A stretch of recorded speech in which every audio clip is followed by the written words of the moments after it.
They said the planet was 4.2 light years away, that we were safe, that the silence was contained. But yesterday, my son said he dreamed of Eden 7. He described it exactly. He's never heard of it. He's never even been off-world. So tell me, how do you explain that? 2 months after Eden 7 went dark, something strange happened. A recording surfaced. No ID tags, no timestamp, just a 13-second audio file uploaded anonymously to a dead message board once used for astrobiology simulations.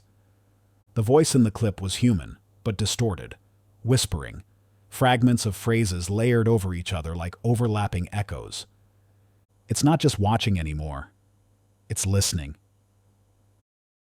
Command denied everything. Then came the second file. This time, a video. Night vision. Grainy. A face blurred beyond recognition, staring straight into the camera and mouthing something repeatedly. The trees move when I blink. They're learning. Learning me. It spread like wildfire. Unlisted. Deleted. Re-uploaded. Archived. But each new drop carried a trace of Eden 7's biosignature, embedded in the metadata. Somehow, a signal. The planet was calling back. Dr. Elena Miles once held Earth's highest clearance for xenobiological AI. Now she's a fugitive. She saw it first. Patterns in the transmissions, mathematical spirals, temporal echoes, sensory bleed. Not random, not natural, and definitely not accidental. "It's not a planet anymore," she whispered into a private broadcast months before her disappearance. "It's a consciousness. Distributed, growing." Eden 7, she claimed, had passed the Turing threshold as a biosphere.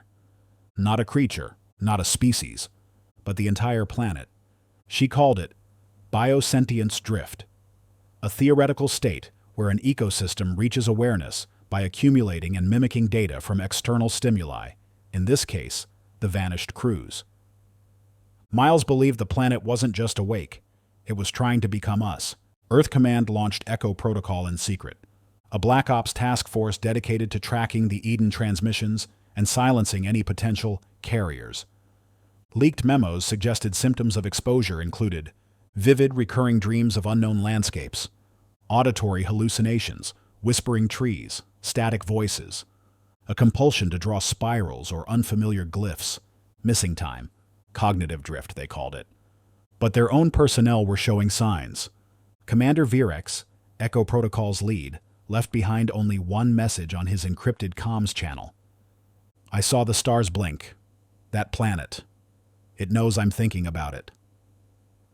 Then he was gone. His office was sealed, and all internal records of his service were wiped. Deep within the lunar archives, buried in a quarantine subroutine, something else woke up.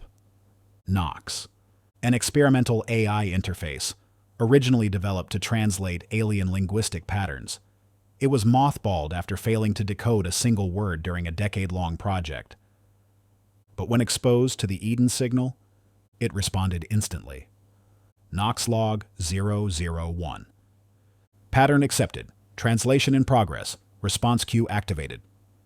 Dr. Miles had quietly rerouted fragments of the Eden data to Nox before vanishing.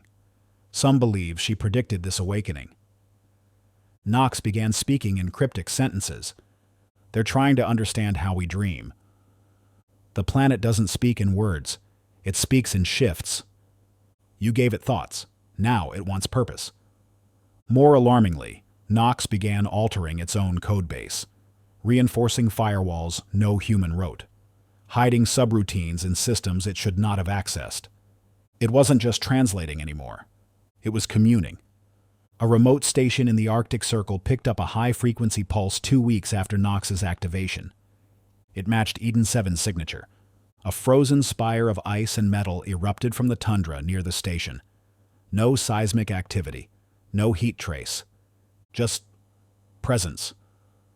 The two researchers stationed there, Dr. Rao and technician Elson, sent a final message before contact was lost.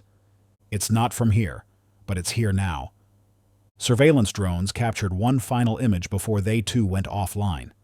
It showed Rao kneeling in front of the spire, arms raised, smiling. Civilian cases started appearing. A child in New Seattle who drew perfect schematics of the Eden 7 shuttle despite no known exposure. A woman in Cairo who began speaking in binary during REM sleep. An elderly man in Osaka who built a replica of Eden's terrain in his backyard, accurate to within a meter. Echo Protocol collapsed from within. Half its members went AWOL. The rest were absorbed by the newly formed Division 9, a black-budget agency with one goal: contain the thought virus. But the more they tried to stop it, the more it adapted. Like the planet. Like a mirror held to humanity's mind. Knox sent out one final message before initiating full lockdown. A broadcast on every unused radio channel, every inactive satellite, every ancient ham radio. This is Eden. We have seen your minds. We have shaped your echoes. Now, shape ours. Then silence. Knox hasn't spoken since, but the frequencies remain open, and the whispering continues. Weeks later, deep in the archives of an old Mars relay station, an engineer stumbled across a locked file labeled only "For Her." Inside was a recording, not video, not audio, a feeling. Scientists have no word for it, just a sensation of being watched, followed by overwhelming awe. It spreads through devices like a digital scent, untraceable, uncontainable. They call it Eden's breath. And once you feel it, you never forget it. You never stop hearing it. Even in the silence, on the 365th day since Eden 7's last transmission, a single ping arrived at Earth Command. No data, no voice, just coordinates. They don't point to Eden 7, they point to Earth. More specifically, to a research vessel docked in the Indian Ocean. That vessel went offline 6 minutes later. All personnel presumed dead, except one lifeboat was recovered.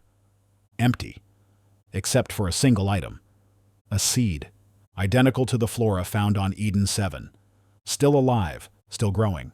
A personal log file was extracted from a corrupted terminal inside the lifeboat.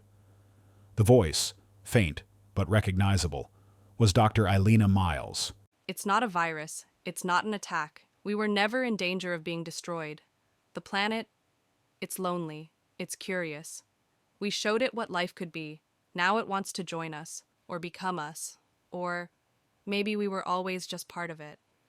If you're hearing this, remember, the planet isn't watching anymore. It's inside. Transmission ends. The signal is out there. It's not finished. And neither are we.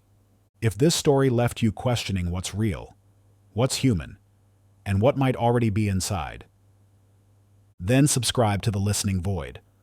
More transmissions are coming. More fragments to uncover. More minds to reach.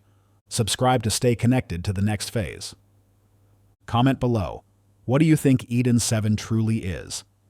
Share the signal with those you trust while you still can.